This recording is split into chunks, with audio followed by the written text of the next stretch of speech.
Hello. मैं Indrajit Narayan Singh YouTube से। मैं पार्किंसन डिजीज़ के बारे में कुछ आप लोगों को बता रहा हूँ। पार्किंसन डिजीज़ आज आम बात हो गई है।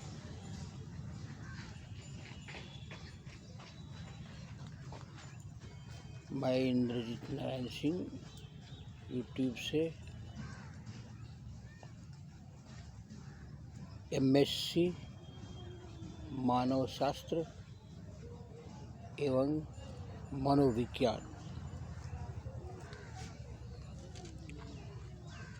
अब आप पार्किंसन के बारे में पूरी जानकारी हासिल करें।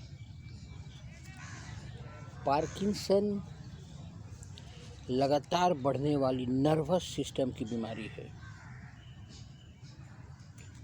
इससे शरीर के सभी मूवमेंट प्रभावित होते हैं। यह बीमारी धीरे धीरे बढ़ती है। डीप ब्रेन स्टिमुलेशन इसका बेहतर इलाज माना जाता है। यह बीमारी बिना किसी लक्षण के अथवा पहचाने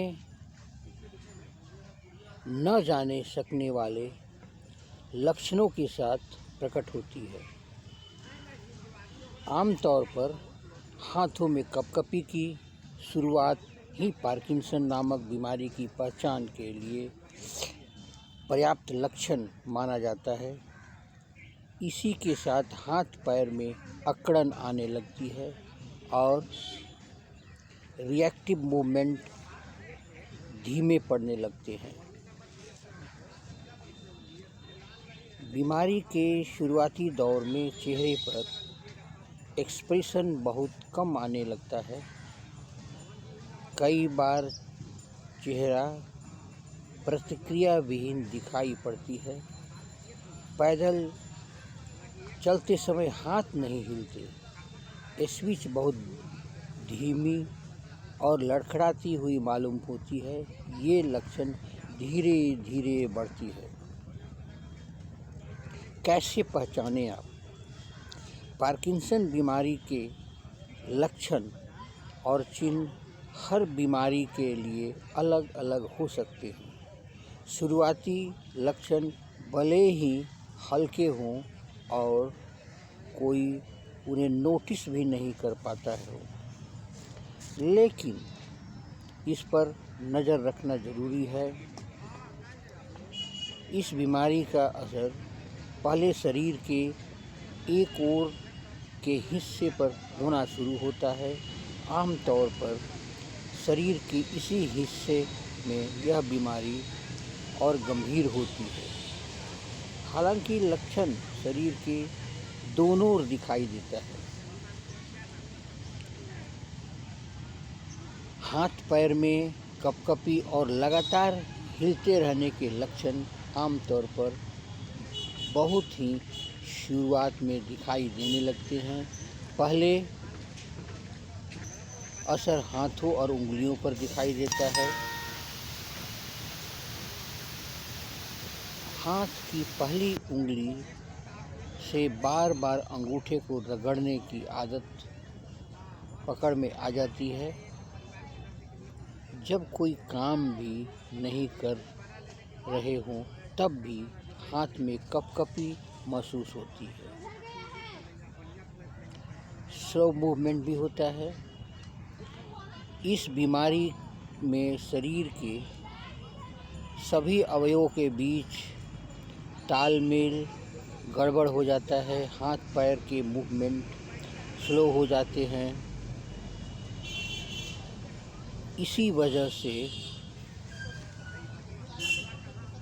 आसान काम भी धीरे धीरे होता है। मरीज के कदम धीरे धीरे पड़ते हैं। कुर्सी से उठकर खड़े होते ही तकलीफ़ आने लगती है। किसी तरह पैदल चलने की नौबत आ जाए तो पैर रगड़ते हुए चलता है। शरीर के किसी भी हिस्से की मांसपेशियां अकड़ जाती हैं। इसकी वजह से मोशन की रेंज कम हो जाती है और जरा से जोर पड़ने पर तेज़ दर्द होता है। शरीर का संतुलन बिगड़ जाता है और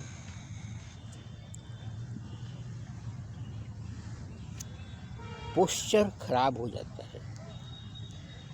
मरीज या तो आगे की ओर झुककर चलता है, उठता बैठता है, साथ ही वह संतुलन बनाए रखने के लिए दिक्कत महसूस करता है। कोई भी इंसान पलकें झपकने जैसा काम स्वतः ही करता है। इसी तरह स्माइल करने में या चलते समय हाथों को आगे की ओर हिलाने जैसे मूवमेंट अपने आप होते हैं। इसके लिए कोई प्रयत्न भी नहीं करना पड़ता है। इस तरह सभी मूवमेंट खराब हो जाते हैं।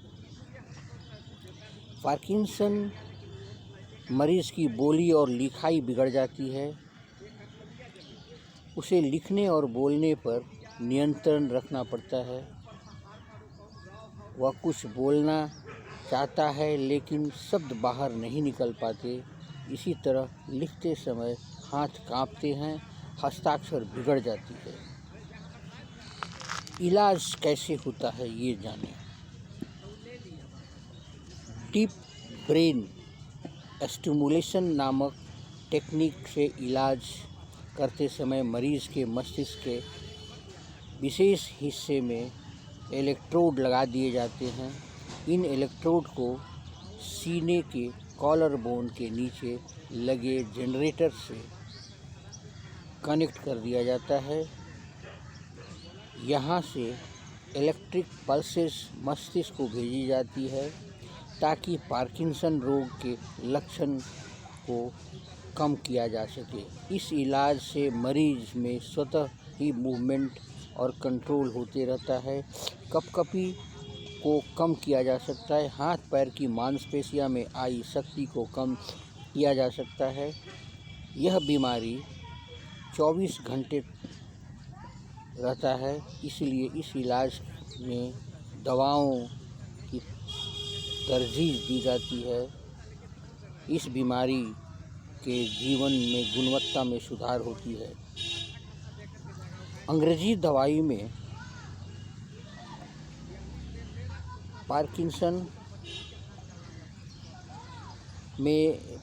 के लिए सिनामेट यूज़ करते हैं, सिनामेट, लेकिन ये डॉक्टर की सलाह से लेनी चाहिए। पार्किंसन में एक्चुअली होता है कि शरीर में एक हार्मोन्स डोपामिन की कमी हो जाती है। डोपामिन की बैलेंस को बनाए रखने के लिए बहुत तरह की काम कर सकते हैं। होम्योपैथी की दवा जेलसेमियम 30 सबसे अच्छी दवा है। इसके बाद सेकंड दवा है कास्टिकम। ये होने का कोई ऐसा कारण नहीं होता है, लेकिन फिर भी ऐसा रिसर्च में पाया गया है कि ज़्यादा शराब पीने से, ज़्यादा व्यायाम करने से, ज़्यादा नशा करने से, जैसे स्मैक, हीरोइन आदि पीने से, हाई वोल्टेज का करंट अचानक शॉक लग जाए उससे भी हो जाता है। वैसे बकरे का मांस खाना जो हिलते रहती है, पार्किंसन होता है। नींद जो है वो नहीं लगता है, इससे भी नर्व पर असर पड़ता है पार्किंसन।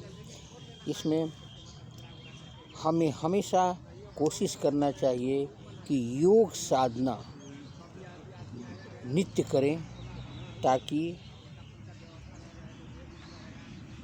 सब थैलेमिक न्यूक्लियस उत्तेजित हो जाए और पार्किंसन की डिजीज़ को कम किया जाए। एक्चुअली ये न्यूरॉन्स का रोग होता है। न्यूरॉन्स को संभालने के लिए हमेशा योग जरूरी है। योग करेंगे तो पार्किंसन में कमी आएगी।